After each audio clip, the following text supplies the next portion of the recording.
Hey there. Ever wondered how the eyes and brain work together to create our vision? Let's dive into the eye and brain connection to uncover the fascinating journey from what we see to how we see it. Our eyes are directly linked to the brain through the optic nerve, but the connection is far from simple. Even with perfect eyesight, vision problems can arise due to the intricate way the eyes and brain process information.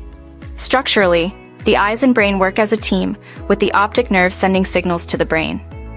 But here's the twist. The signals get mixed up midway through their journey, enhancing our depth perception.